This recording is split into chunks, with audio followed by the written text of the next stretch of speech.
Student Planning Basics for First-Year Students. Hello, and welcome to Student Planning Basics for First-Year Students.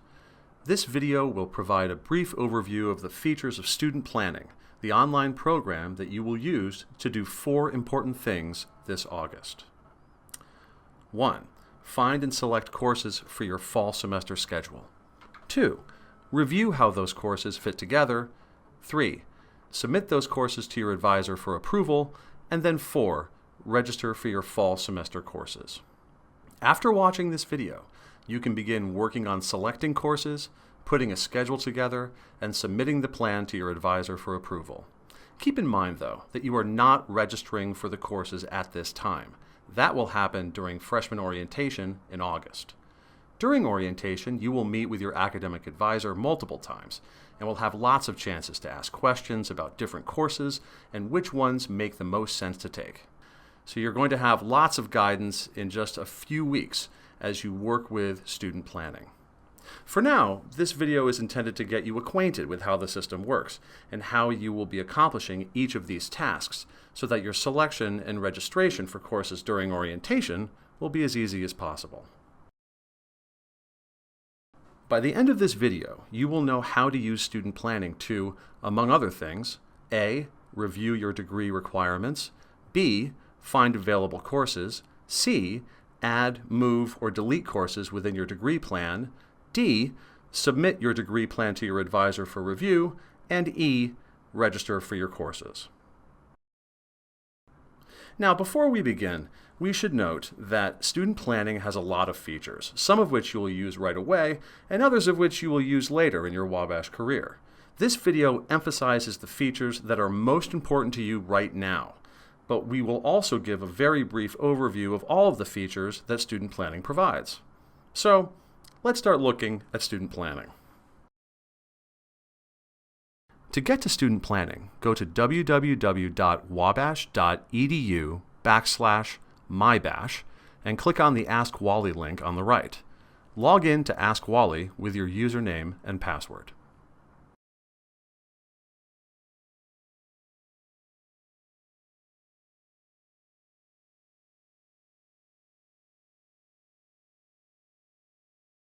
Next, select Student Planning under the Academic Planning heading.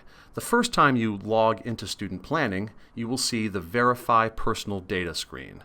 The information here is requested the first time you log in each semester. When you get to that screen, review the information you see and make any necessary changes. It's very important that the college has accurate information on file for every student. When you're finished, click Submit, and then this screen will not appear again until you log into student planning during the next semester. Once you have completed the personal data information, you can begin to identify and select courses for your fall schedule. So let's see how to do that. There are 5 tabs in student planning: Home, My Progress, Plan and Schedule, Course Catalog, and Test Summary. As you will see, the My Progress and Plan and Schedule tabs are the ones you will use most often to get things done. As a new student at Wabash, the Course Catalog tab can also be helpful for identifying course offerings for topics that interest you. When you first get to this point in student planning, you will always start on the Home tab. The Home tab shows your class schedule for the current or upcoming semester in calendar format. As a new first-year student, you will see your freshman tutorial course selection, which you made in June, on your schedule already. If you didn't choose a section, we chose it for you. Some of you, like our sample student Wally Wabash here, may also see that an English composition course, English 101, has been added to your schedule. If English 101 is on your schedule, the English department has determined that you will benefit from supplemental work on writing skills to help you succeed at Wabash. Now we'll show you how to add courses to a course plan for the fall semester. There are 2 ways to add courses to the course plan: from the My Progress tab and from the Course Catalog tab. We will start with the My Progress tab.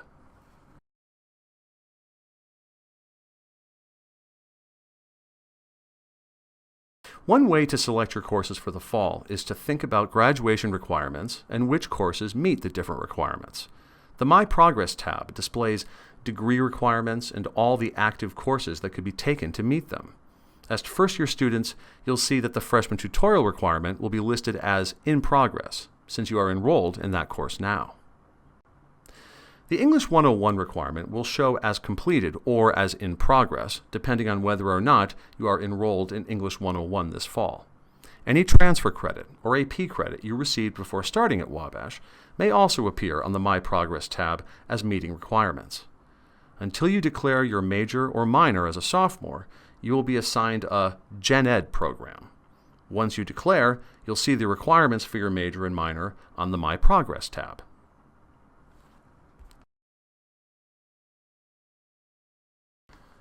From the My Progress tab, you can select more courses and add them to your course plan so that you can eventually register for them. To select a course, just click on its number. Read the important course details, prerequisites and co-requisites, when the course is offered, etc. Select the semester when you plan to take that course, and click Add Course to Plan. Once you've done this, the course will be added to your plan, and you will be able to see that plan using the Plan and Schedule tab, which we'll talk about in a few minutes. Before we get too far into this, it's worth noting that for the fall semester, you will typically enroll in 4 credits. However, it is very important as you start thinking about and planning for course registration that you add more than 4 total credits to your course plan. In fact, we recommend adding at least 5 credits to your course plan at this time. Well, keep in mind, the typical freshman will take 4 credits and that you cannot enroll for more than 5.5 credits in a semester without special permission. Why seek extra approvals then? At the time you register, it's possible that one or more courses you hope to take will be closed. You will need to have alternates already approved by your advisor in order to continue your registration process without needing to return to your advisor for additional course approvals. You can only get the approval from your advisor by adding the courses to your plan. The second way to add courses to your course plan is through the Course Catalog tab. The Course Catalog tab may be useful now if you want to choose any of your fall courses based on your interests rather than based on specific requirements. Click a department or subject, and you can review all active courses in that department or subject. This is also a good option if you're looking for a specific course and know its number or title. When you find a course you like, click on it to read the important course details and click Add Course to Plan, just as we did previously.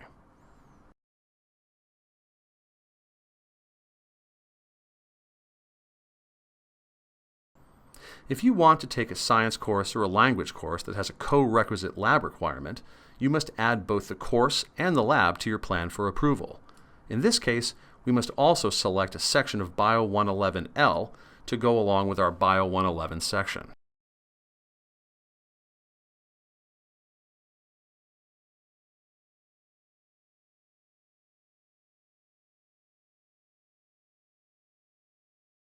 Now that you've seen the 2 ways to add courses to your course plan, let's move on to the Plan and Schedule tab, as it is very important for all students in the advising and registration process. Plan and Schedule has 3 views: Schedule, Timeline, and Advising. We'll start with Schedule.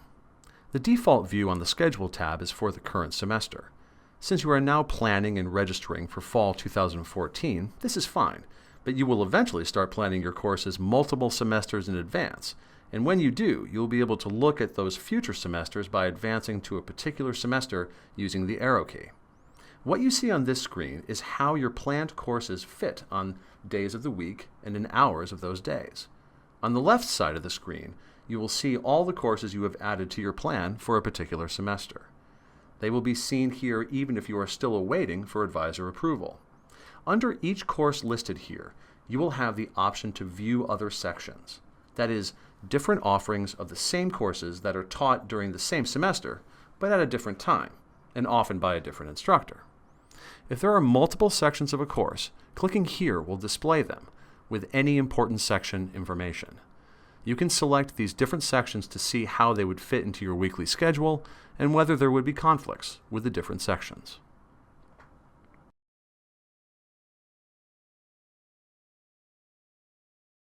You can also use this Schedule tab to make changes to your semester plans. That is, if you change your mind about taking a course, you can click the X in the upper right corner where the section is listed, and it is removed from your calendar. If you want to remove the course from your plan altogether, click the X on the upper right corner where the course is listed on the left, and it is removed from your plan.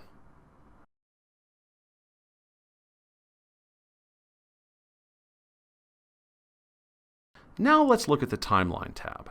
This tab allows you to sort through multiple semesters of your planned courses. That is, it is another way to plan ahead for several semesters. We will not spend a lot of time here now, since our focus is on planning for the fall.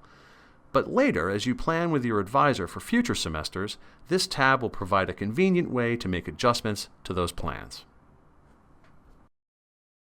Okay, so you have used the My Progress or Course Catalog tabs to select some courses. You've used the Schedule tab to see how those courses all fit together and how different sections of the courses might work. Now, once you are satisfied with the number of courses you have added to your plan, the next step is to submit your courses to your advisor for approval. You will only be able to register for courses that your advisor has approved using student planning. To seek this approval, you will select the Advising tab to submit your courses to your advisor for review. So, let's look at the Advising tab. On this tab, there are two very important functions to perform: requesting advisor review of course plans and sending notes to advisors. To request that your advisor review your course plan, click the Request Review button. When you do that, your course selections will be sent to your advisor for review. Your advisor will then make an approval decision about your selections for the upcoming term, and may send notes or comments back explaining the decision as needed. Keep in mind that while you are free to add courses to your course plan now, your advisor will not make approval decisions until you arrive at orientation. Your advisor will be sitting with you at some point to review these courses, and then will approve some number of courses for which you can then try to register during your assigned registration time. The second function you can perform in the Advising tab is to send notes to your advisor. You can do this by typing in the Compose window. Any note you send will display immediately in the View History area on this tab, which also shows a log of past messages sent through student planning to and from your advisor. You can send notes to your advisor on the Advising tab even if you are not submitting a course plan for review. If you want to send an email to your advisor rather than a note within student planning, click the link of your advisor's name above the Compose window. These links connect to wabash.edu email addresses only. So, to this point, we have seen how to look at, select, and request approval for courses. This is the process you will go through with your advisor during freshman orientation. The Test Summary tab shows the results of SAT, ACT, Advanced Placement Scores, and Placement Tests completed prior to enrollment at Wabash. All scores Wabash has received are recorded, even if they are not applied to your degree requirements. You've just seen how to review your degree requirements, find available courses, add, move, or delete courses within your course plan, and submit your course plan to your advisor for review.